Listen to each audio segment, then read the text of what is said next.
OTT explainer presents अवतार। तो movie की स्टार्टिंग में हम देखते हैं एक आदमी को जिसका नाम जैक होता है। वो एक पोर्ट में होता है और ये एक स्पेस पोर्ट था जो कि स्पेस में ट्रेवल किया करता था। यहाँ पर इस आदमी को काफी देर बाद होश आया था। ये इस बोट में ऑलमोस्ट 6 साल से था, लेकिन इसकी टांगे पैरालाइज हो चुकी थी। लेकिन यहाँ पे हमें पहले तो समझ नहीं आता कि आखिर जैक एक स्पेस में क्या कर रहा है और किस लिए आया गया है। लेकिन फिर हम पास्ट में कुछ सीन्स देखते हैं जिससे सारी की सारी स्टोरीज क्लियर हो जाती है। जैक का एक ट्विंस ब्रदर था जो बहुत ही अच्छा साइंटिस्ट था और वो स्पेस में जाना चाहता था। उसको नई नई चीजें डिस्कवर करने का बहुत शौक था, लेकिन उसकी कुछ लोगों से लड़ाई हो गई। कुछ पैसों के खातिर उसको मार दिया गया। स्पेस में पहुंचने के लिए भी नासा का बहुत खर्चा हुआ था और जैक ये नहीं चाहता था कि सारे पैसे वेस्ट हो जाए। उसके भाई का ख्वाब था तो वो खुद पूरा करना चाहता था, तो वो उसकी जगह स्पेस में चला जाता है किसी दूसरे प्लेनेट को देखने के लिए। वो यहाँ जाने के लिए इसलिए तैयार होता है क्योंकि वो पैरालाइज्ड होता है। जो उसकी टांगों का इलाज था वो काफी महंगा था, तो उसे एक बस होप होती है कि वो जिस मिशन पर जा रहा है, अगर वो मिशन कामयाब हो गया तो उसको काफी मुनाफा होगा और फिर वो उन पैसों को यूज करके अपना इलाज कर पाएगा। नो डाउट कि वो बहुत हार्ड वर्किंग है। बेशक उसकी टांगे नहीं होती पर वो बहुत स्ट्रॉन्ग होता है, तो उसको यकीन होता है कि वो ये कर लेगा। अब बात कही जाए उस प्लेनेट की, तो उस प्लेनेट पर ऑक्सीजन नहीं होती है। उसके साथ और भी लोग जो जाने वाले थे वो एक जगह इकट्ठा होते हैं जहाँ पर वो अपने लीडर से मिलते हैं, जहाँ पर लीडर उन्हें समझाने लगता है कि तुम्हें किस तरह से वहाँ के हालात को फेस करना है और वहाँ पे अगर किसी क्रिएचर से सामना होता भी है तो उसको किस तरह से हराना है और उससे कैसे बचना है। तभी जैक यहाँ पर एक आदमी से मिलता है और उन दोनों की ट्रेनिंग 3 साल एक साथ हुई थी, तो इसलिए उनमें थोड़ी सी जान पहचान थी। तो फिर आदमी जैक को अपना अवतार दिखाता है। अब इन अवतारों में इंसानों के डीएनए भी थे और उन क्रिएचर्स के भी। उस प्लेनेट पर रहा करते थे और जहाँ पर ये लोग जा रहे थे। फिर उनका प्रोजेक्ट स्टार्ट होता है, पर तभी वहाँ पर उस प्रोजेक्ट के लीडर आते हैं। वो सीधा इस प्रोजेक्ट के हेड के पास आते हैं जो कि एक बिजनेसमैन होता है। उसी ने ये प्रोजेक्ट स्टार्ट किया था। वो उन्हें कहती है कि तुम्हें जैक को लाने का क्या मकसद था। तो वो हेड उसे बताता है कि इसमें कोई प्रॉब्लम नहीं है, जैक समझदार है और तुम्हें क्या पता भी है कि हम उस प्लेनेट पर क्यों जा रहे हैं। वो उसको एक कीमती स्टोन दिखाता है। वो कहता है कि हम उस प्लेनेट से ये स्टोन लेंगे। ये 1 केजी स्टोन 100 करोड़ का बिकता है, यानी इसका सिर्फ 10 ग्राम 1 करोड़ का बिकेगा। वो उससे कहता है कि जो कुछ भी हो रहा है तुम खामोशी से होने दो। फिर अगले दिन हम देखते हैं कि जैक को एक मशीन से भेजा जाता है जिससे वो अवतार बन के बाहर आता है। उसको अवतार की बॉडी में शिफ्ट कर दिया गया था, जिससे पाकर वो बहुत खुश था। लंबे लंबे कान, लंबे लंबे बाल, लंबे लंबी दुम, लंबी सी चोटी और नीले रंग का शरीर, जिससे वो काफी खुश था। फिर जैक किसी से मिलता है, तब वो जैक की काफी तारीफ करता है क्योंकि जैक पहले फौज में था, तब उसकी एक्टिविटीज काफी अच्छी थी। तब वो उसे कहता है कि तुम बहुत आगे जा सकते हो। वो कहता है कि तुम उस प्लेनेट पे जाके उन लोगों से काफी ज्यादा टाइम स्पेंड करना, क्योंकि तुम जितना टाइम उनके साथ स्पेंड करोगे वो उतना ही तुम पे ट्रस्ट करने लगेंगे। और तुम जानते हो ना, इस प्रोजेक्ट का हेड यही चाहता है कि तुम वहाँ से ज्यादा स्टोन्स निकाल सको। इसके लिए उन क्रीचर्स को पहले वहाँ से हटाना होगा। अगर तुम ये काम कर लो तो काफी अच्छी बात होगी, लेकिन अगर 3 महीने के अंदर तुमने ये काम नहीं किया तो हमें मजबूरन ना चाहते हुए भी वहाँ पर हमला करना होगा और फिर एक जंग छिड़ जाएगी, क्योंकि वो स्टोन तो हमें पाना ही पाना है। वो इससे कहता है कि इसके बदले में मैं तुम्हें तुम्हारी टांगे भी ठीक करा के दूंगा। फिर इस चीज के लिए जैक मान जाता है। वो लोग इस प्लेनेट पर पहुंच जाते हैं। वहाँ पर जागते ही जैक, जो कि एक अवतार होता है, वो काफी खुश होता है। वो वहाँ की चीजों को छूने लगता है। तभी वो देखता है कि वहाँ पर बड़े बड़े जानवर है। फिर एक अजीब सा जानवर उनके पीछे पड़ जाता है, तो जैक एक चढ़ने में छलांग लगा देता है। लेकिन अब वो अपनी टीम से अलग हो चुका था। वहाँ पे जैक अपने लिए एक चीजा तैयार करता है और इस तरह उसकी टीम उसे काफी ढूंढती है, लेकिन उनको जैक नहीं मिलता। तो वो लोग यहाँ से ये सोचते हुए चले जाते हैं कि ये खतरनाक प्लेनेट है और क्या पता जैक अब तक मारा गया हो, पर जैक वहीं जंगल में होता है। तभी हम देखते हैं कि कोई फीमेल उसे देख रही होती है और वो उसी प्लेनेट की क्रिएचर होती है जिसका नाम न्येत्री होता है। वो जैक पर एरो चलाने ही वाली होती है कि तभी उस पर एक फूल आकर बैठता है, तो वो अपना डिसीजन बदल लेती है और वहाँ से चली जाती है। अब रात में जैक के पीछे उस जंगल के काफी जानवर जो जंगली होते हैं वो उसके पीछे पड़ जाते हैं, जो जैक पर अटैक करने के लिए आगे बढ़ रहे होते हैं। लेकिन जैक उनसे फाइट बैक करता है। वो उन्हें भगाने के लिए वहाँ पर आग भी जलाता है। तभी न्येत्री वहाँ आ जाती है और उसे बचाने लगती है, लेकिन इस दौरान काफी जानवर वहाँ के मारे जाते हैं। तब न्येत्री को बहुत गुस्सा आता है और वो कहती है कि तुम्हें बचाने के चक्कर में काफी जानवर मारे गए। तभी जैक उनसे कहता है कि गुस्सा किस चीज का दिखा रही हो, अगर अपनी जानवर की इतनी फिक्र थी तो मुझे बचाया ना होता। तभी न्येत्री उसे कहती है कि तुम बिल्कुल एक बच्चे हो। तभी जैक उसे कहता है तो फिर सिखाओ मुझे कि कैसे लड़ा जाता है। उसी के साथ जैक की बॉडी पर भी फ्लावर्स आके बैठ जाते हैं। नेत्री इस प्लेनेट के सरदार की बेटी थी, तो वो जैक को भी अपने कबीले के पास लेकर जाती है। उसके कबीले के लोग जैक को मारना चाहते थे, लेकिन नेत्री उनको रोकती है। ये बात बाकी क्रिएचर्स को अच्छी नहीं लगती। तब ये बात एक और क्रिएचर को अच्छी नहीं लगती। ये वही क्रिएचर होता है जो कि आगे जाकर इस कबीले का सरदार बनने वाला था। लेकिन नेत्री की माँ, जो वहाँ की रानी होती है, वो कहती है कि मैं तुम्हें इजाजत देती हूँ कि तुम जैक को चीजें सिखा सकती हो। दूसरी तरफ हम देखते हैं कि जैक की असली दुनिया में आंख खुलती है उसी पोर्ट में। तो वो सब लोगों को बताने लगता है कि मैंने उन लोगों का ट्रस्ट जीतने के लिए पहला स्टेप तो पार कर लिया, जिसे सुनकर सब लोग काफी खुश होते हैं। अब नेत्री जैक को काफी चीजें सिखाने लगती है, जैसे हॉर्स राइडिंग वगैरह। दूसरी तरफ हम इस टीम के लीडर को देखते हैं, जो कि अपनी टीम को लेकर इस जगह पे आ जाते हैं। वहाँ पर इनका एक छोटा सा कैबिन होता है पहाड़ों के ऊपर, जो कि बादलों में उड़ सकते थे। ये बहुत ही खूबसूरत नजारा था। तो फिर जैक की ट्रेनिंग आहिस्ता आहिस्ता शुरू हो जाती है। फिर धीरे धीरे जैक की काफी अच्छी ट्रेनिंग हो जाती है और वो वहाँ की सभी बातें सीख जाता है।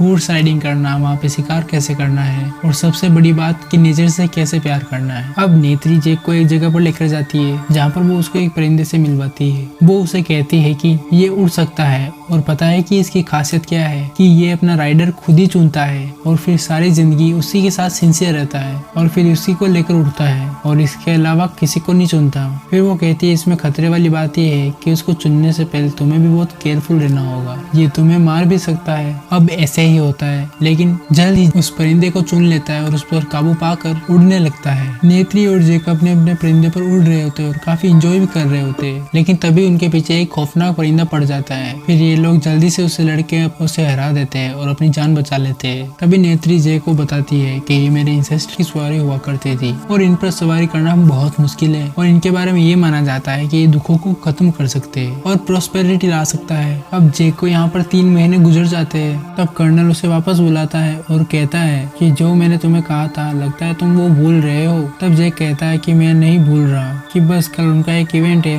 और फिर उस इवेंट में सारे लोग मुझे एक्सेप्ट कर लेंगे, यानी मैं भी उनका हिस्सा बन जाऊंगा। तो कर्नल कहता है अगर तुम ऐसा ना कर सके तो मैं तुम्हें वापस जमीन पर भेज दूंगा। तो जैक कहता है कि आप टेंशन नहीं ले, मैं उनको उनकी जगह से वहाँ पर दोस्ती करके हटा दूंगा। तो कर्नल कहता है कि चलो देखते हैं। अगला दिन आ जाता है और वो इवेंट होता है और वो सब लोग यानी उस प्लेनेट पे रहने वाले सारे क्रिएचर्स जैक को एक्सेप्ट कर लेते हैं। फिर वो जैक को एलियस ट्री दिखाते हैं, वो वहाँ का सबसे प्योर ट्री होता है और वो हमेशा ग्लो किया करता था। यहाँ पर नेत्री जैक को यह भी बताती है कि तुम चाहो तो इस कबीले में से किसी भी लेडी को चुन सकते हो। तो जैक उसे कहता है कि मुझे तो तुम अच्छी लगती हो, और यहाँ पे नेत्री मुस्कुरा देती है। तभी हम देखते हैं कि कर्नल वहाँ पे उस दुनिया को तबाह करने में लगा है, क्योंकि वो अपना काम शुरू करने वाला होता है, जिससे सारे कबीले वालों को गुस्सा आ जाता है और जैक उनको रोकने की काफी कोशिश करता है, लेकिन इंसान तो रुक ही नहीं रहे थे। ये सब देखकर वो क्रिएचर्स जो उस कबीले का सरदार बनने वाला था,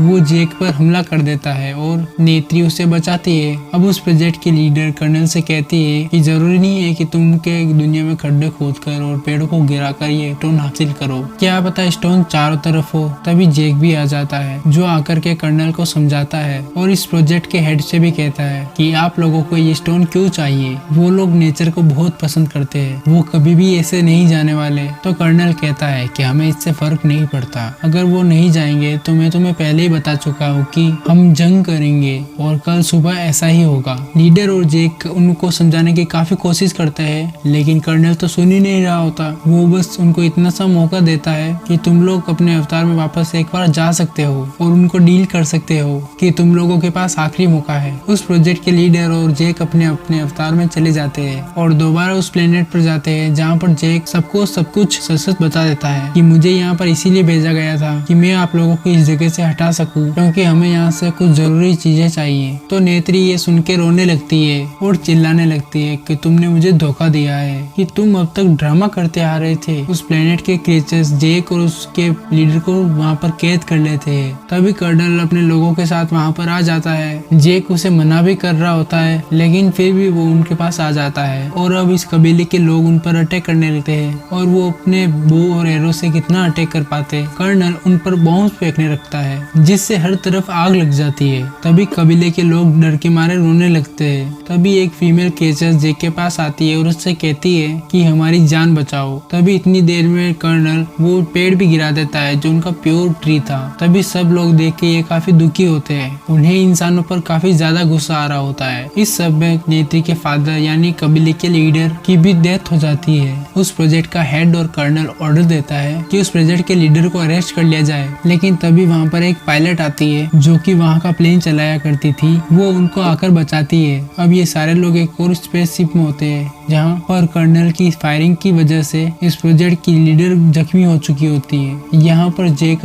वापस अपने अवतार में आ जाता है, लेकिन जेक देखता है कि यहाँ के सारे लोग किसी और जगह पर चले गए और वो वहीं पर होता है जहाँ पर उनका प्योर ट्री गिर चुका था। उन्हें लग रहा था कि जेक जैसे भाग चुका है और वो इनकी मदद के लिए कभी नहीं आएगा, लेकिन अब की बार जेक उसी परिंदे पर सवारी करता हुआ आता है जिस पर नेत्री के एंसेस्टर्स ने सवारी की। उन लोगों का यही मानना था। अब की बार जेक उसी परिंदे पर सवारी करता हुआ आता है जिस पर नेत्री के एंसेस्टर्स ने सवारी की, और लोगों का यही मानना था कि जो उस परिंदे पर सवारी करेगा वो गम के बादलों को भी हटा सकेगा, यानी प्रोस्पेरिटी ला सकेगा। तो जेक जब इन परिंदे पर इनके पास आता है तो वो सब लोग काफी खुश होते हैं। तो वो लोग ये सोचते हैं कि वाकई जेक दूर नहीं भागा था, बल्कि अब तो वो आ गया है हमारी मदद करने के लिए। तो नेत्री भी बहुत खुश होती है। तब जेक नेत्री के माँ से कहता है कि मेरी एक साथी जख्मी है, क्या उसे बचाने का कोई तरीका है? तो वो उसे बताती है कि हाँ, अगर वो अपने अवतार में वापस आ जाए तो चांसेस है, लेकिन पर एट लास्ट वो जाकर भी प्रोजेक्ट लीडर को नहीं बचा पाते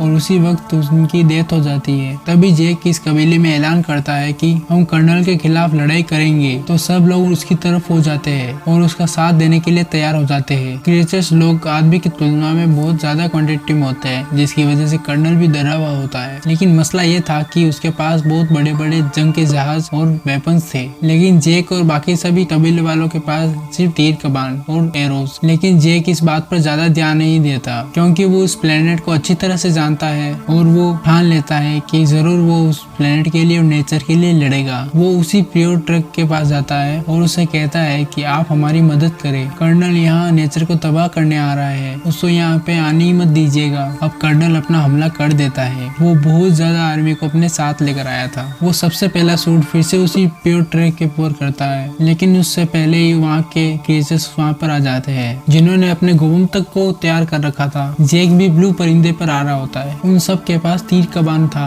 और लेकिन इसी कारण जेक के ऊपर वो साथी लोग भारी पड़ रहे थे अपने एडवांस वेपन्स और स्किल्स की वजह से। लेकिन दूसरी तरफ प्लेनेट के क्रिएचर्स में काफी ज्यादा स्ट्रेंथ थी क्योंकि वो अपने विल पावर को सबसे आगे रखते थे। यही उनकी सबसे स्ट्रॉन्ग बात थी। कर्नल वहाँ पर क्रिएचर्स पर काफी ज्यादा अटैक करने लगता है। तभी वहाँ पर वो फाइटर पायलट आती है, लेकिन इससे पहले कि वो जेक को बचा पाती, कर्नल उस पर भी फायरिंग शुरू कर देता है, जिसकी वजह से नेत्री का वो परिंदा भी जख्मी हो जाता है। फिर काफी तबाही होने लगती है। इस फायरिंग की वजह से इस कबीले का नया सरदार भी मारा जाता है जो कि जेक का मजाक उड़ाया करता था। अब कर्नल का टारगेट होता है वही प्योर ट्री, क्योंकि उस पर वो हमला करके इन सब लोगों पर कंट्रोल करना चाहता था। इन सब में नेत्री भी काफी घबराई हुई होती है, लेकिन यहाँ भी इससे पहले कि उस ट्री पर कोई हमला करता, जेक की दुआ कबूल हो जाती है जो कि उसने उसी प्योर ट्री के सामने की। तभी दूसरी ओर से भी काफी सारे बड़े बड़े परिंदे आने लगते हैं जिन पर गोलियों का भी कोई असर नहीं हो रहा था। वो कर्नल पर और उन सभी लोगों पर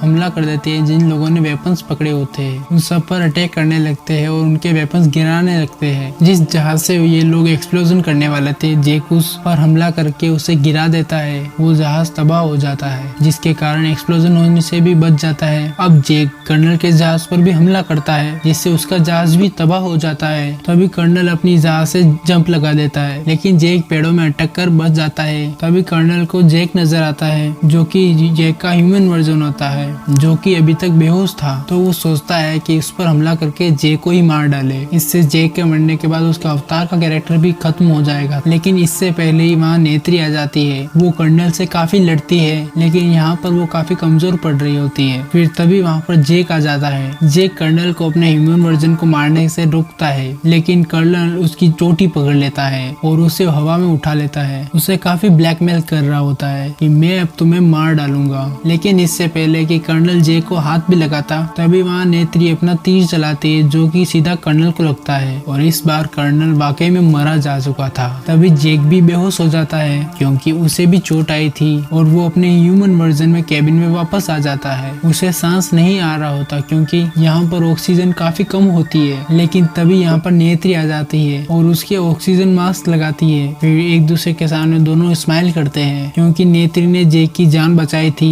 जेक ने नेत्री का प्लेनेट मूवी के लास्ट सीन में हम देखते हैं कि बाकी सभी इंसानों को अर्थ पर वापस भेज दिया जाता है और सिर्फ जेक को वहाँ पर रखा जाता है और उसके साथ कुछ सेलेक्टेड लोगों को जो कि इन क्रिएचर्स के साथ मिलकर रहने वाले थे, क्योंकि जेक को उसकी बॉडी से निकाल के हमेशा के लिए इसी अवतार में बदल दिया था और अब वो नेत्री के साथ इस प्लेनेट में काफी खुश होता है। और इसी के साथ इस मूवी का एंड होता है। तो दोस्तों, अगर आप इस चैनल पर नए हो तो चैनल को सब्सक्राइब जरूर करिएगा और आपको ये मूवी कैसी लगी हमें कमेंट करके जरूर बताइएगा। Thank you.